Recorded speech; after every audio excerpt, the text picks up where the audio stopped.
وہ تو آج کل میرا ہمزاد بنا ہوا ہے، میں نے ہنس کر کہا۔ اس سے باتیں کرتے ہوئے میری نگاہیں بار بار وال کلاک کا جائزہ لے رہی تھی۔ 4 بجنے میں 10 منٹ پر میں نے اس سے اپنی گفتگو ختم کر دی۔ وہ ایک عجیب و غریب فون کال تھی۔ حبیب جیوانی کی ہدایت کے مطابق سلسلہ مل جانے پر مجھے صرف ایک سہ لفظی فقرہ ادا کرنا تھا، ڈیل کے الفاظ میں۔ دوسری طرف والے کے لیے غالباً کوئی شناخت پوشیدہ تھی، اس لیے مجھے پہچانتے ہی وہ بولنا شروع کر دیتا۔ اس کا پورا پیغام مجھے حبیب جیوانی کے لیے مقناطیسی فیتے پر ریکارڈ کر لینا تھا۔ میرے کمرے میں فون کال ریکارڈر منسلک تھا۔ میں نے اس کے تار ٹیلی فون لائن سے جوڑے، آن آف کر کے اس کی کارکردگی چیک کی اور اطمینان سے ایک سگریٹ ختم کرنے کے بعد ملان کے نمبر ملانے میں مصروف ہو گیا۔ اپنے فون سے 00 ڈائل کر کے بین الاقوامی سرکٹ میں آنے کے لیے مجھے 3 بار کوشش کرنی پڑی، لیکن ایک بار بین الاقوامی رابطے ہوتے ہی اٹلی اور میلان کے کوڈ کے ساتھ ہی میرا مطلوبہ نمبر پہلی کوشش میں مل گیا اور دوسری طرف گھنٹی بجنا شروع ہو گئی۔ تیسری گھنٹی پر ریسیور اٹھا لیا گیا اور میرے کانوں میں گراتی ہوئی ہیلو گونج اٹھی۔ وہ جو کوئی بھی تھا نہایت خود سر اور بد دماغ آدمی تھا۔ اس کی گراہٹ سے میں نے اندازہ لگا لیا تھا کہ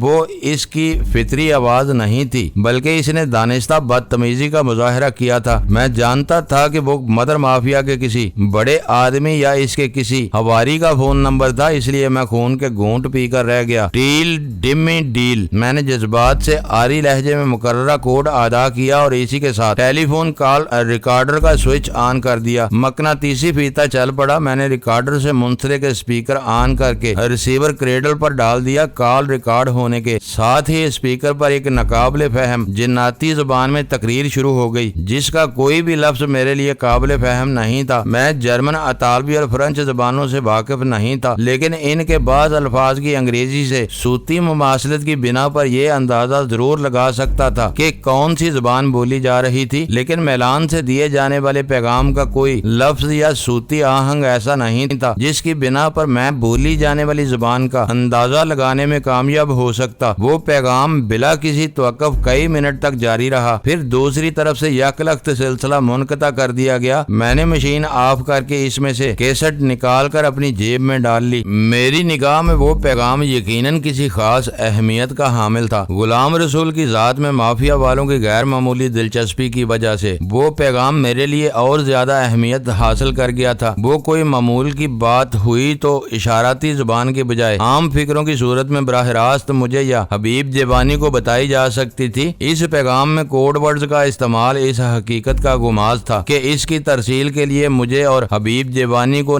دانستگی میں اعلیٰ کار بنایا جا رہا تھا۔ اس مسئلے پر میں نے جتنا غور کیا اسی قدر میرا یہ خیال راسخ ہوتا چلا گیا کہ وہ پیغام در حقیقت میرے یا حبیب جیوانی کے لیے نہیں تھا، بلکہ ہمارے ذریعے کسی تیسرے فرد تک پہنچانا مقصود تھا، اور وہ تیسرا شخص نہ صرف اس اشاراتی زبان سے واقف تھا بلکہ اس پیغام کے مضمرات کو بھی بخوبی سمجھ سکتا تھا۔ دنیا کے مختلف ممالک اور تنظیموں رائج زبانوں کے بارے میں میری معلومات ناکافی تھی۔ میرا خیال تھا کہ موقع ملنے پر اول خان خود یا اپنے فوجی دستوں کی مدد سے اس راز کی عقدہ کشائی کر سکتا تھا۔ اسی خیال کے تحت میں نے وہ کیسٹ دفتر میں چھوڑنے کی بجائے اپنے ساتھ لے لیا تھا۔ ویسے بھی حبیب جیوانی نے کیسٹ ساتھ لے جانے یا دفتر میں چھوڑنے کے بارے میں مجھے کوئی ہدایت نہیں دی تھی۔ وہ پیغام ریکارڈ کرنے کے بعد میرے لیے دفتر میں کوئی کام باقی نہیں رہا تھا اور مجھے ویسے بھی رات کو درپیش الحدید والے معاملے کے لیے تیاری کرنی تھی، اس لیے میں نے دفتر سے روانہ ہونے کا فیصلہ کر لیا۔ دفتر سے اٹھتے اٹھتے مجھے یاد آیا کہ سینڈو کی موت کے بعد میرے اور مافیا کے ماتحت عملے کے درمیان ایک سنگین انتظامی خلا پیدا ہو چکا تھا جس کو فوری طور پر پر کرنا ناگزیر تھا۔ میں نے اس معاملے میں حبیب جیوانی سے بھی بات کی اور اس نے وہ معاملہ مکمل طور پر میری اسباب دید پر چھوڑ دیا تھا۔ معزز ناظرین، لائک کریں، شیئر کریں اور کمنٹس باکس میں پاک آرمی زندہ باد، پاکستان پائندہ باد کا نعرہ ضرور درج کر کے اپنے ملک پر فخر کریں اور پاکستان کی بنیادیں مضبوط کرنے میں اپنا کردار ادا کریں۔ ویڈیو دیکھنے کا شکریہ۔ معزز ناظرین، اپنا خیال رکھیے گا اور ہمارے چینل کا بھی۔ ISI پاک آرمی زندہ باد، پاکستان پائندہ باد۔